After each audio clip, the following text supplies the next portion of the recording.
Hi everyone, Coach Windows here, the Alignment Architect. Welcome back to the channel. Today's topic is all about self-doubt.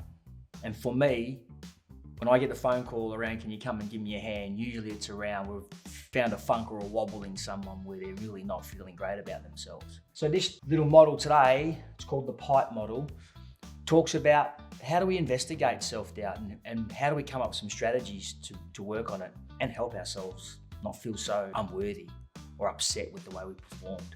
Self-doubt kills more dreams than failure ever will. If you think about that for a second, if I perform something, I get out, I don't do so well in a match, I don't do so well in an exam, have I just failed? I haven't done very well. So let's dive in. Your core beliefs.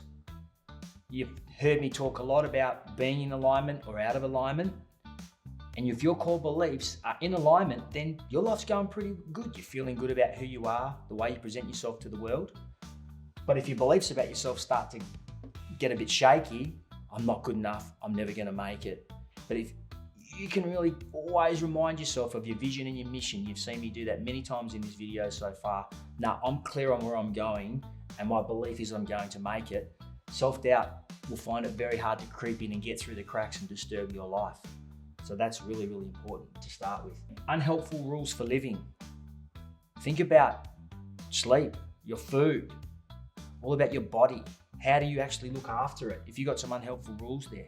Or when I get in a bit of a funk or a wobble, what do you do? Do you panic and run away and can't? So just have a think about the way that you normally do things. And that probably jumps straight into here to some of our habits, about our negative predictions and our unhelpful behavior. One of the big things in unhelpful behavior is body language. When something comes and we don't get what we want, then unfortunately, I've seen a lot of kids where they'll end up getting to a real upset with themselves and this is not great and I can't believe, but they're just talking to themselves. Unfortunately, everyone around them can see how they're feeling. So they're letting the whole world know how they feel. That turns into the people looking at them like, oh, what a whinger and a complainer. But that's not what's going on. That poor person is just saying, I'm not feeling very good about myself because I've tried to execute something which didn't work. So you're gonna have to be very careful around how you show up and what you show people on the external world about how you're feeling.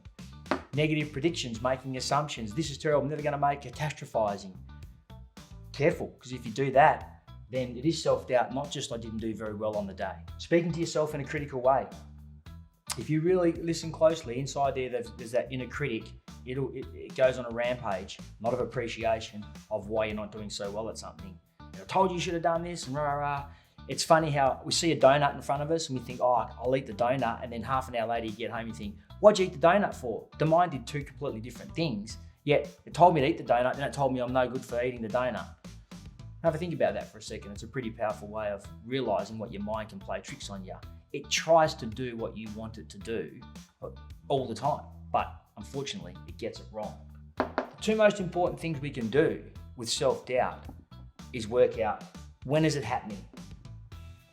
Hard thing to do, but if you think about it, you just feel not so great. I've talked about the emotional guidance system. I'm feeling off. Some doubts crept in. What thoughts start to come through your head? Because in the moment when you can learn to catch it, then all of a sudden you can think, I'm really thinking, I'm making predictions about my future which don't exist. I'm making assumptions that people are going to think in a certain way. I'm saying things to myself that I don't really. If you can stop in that moment and start to become aware of it, self-awareness, self-doubt becomes a thing which doesn't get hold of you and cripple you. So there's all the things I've seen so far. So I developed what I call the PIPE model. We want to pinpoint when it comes in, we want to investigate it, we want to create a plan for it, and we want to try and execute the plan to eliminate self-doubt. So when I was a young man, I used to go out with my dad and we used to unblock pipes. He was a plumber. So the first part of pinpointing and executing is that whenever you've got a blockage somewhere and self-doubt creeps in, if you imagine these pipes are under the ground, toilet's blocked, we've got to go and find out where it is because we can't see it because it's underground. We've got to go investigate it and pinpoint it. Once we find it, then we can unblock it and go, oh, I don't have to have that blockage anymore. And all of a sudden, you don't have the blocked toilet anymore. It's gone. A plan. All right, you can see around my wrist today, I've got an elastic band. So you've seen me do mindset trigger before. The minute I feel the self-doubt and I catch it and think, oh, I'm feeling that self-doubt again, bang, I'm gonna flick the elastic band. Why am I doing this to myself? What can I do? I'm gonna execute a different mindset. I'm gonna create my self-awareness and I'm gonna change this to, no, this is not doubt. I just didn't do very well today. That's all. I'm not going to let failure turn into self-doubt. I can go back and look at my plan. You'll see my other videos, you've been following me around. I'm just gonna go back and plug some more things into the front of my plan that help me get better at the function that I'm performing at my cricket game, at my footy game.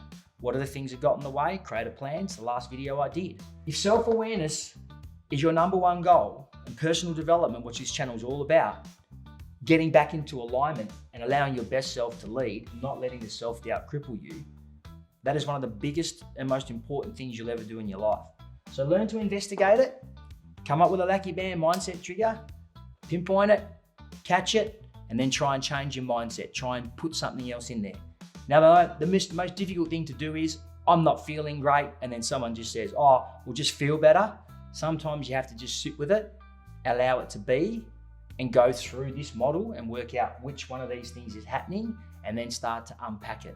There's all a little bit of work that has to be done to get through this stuff, but if you're willing to do the work, then hey, you can stay in alignment and allow your best self to lead. Good luck.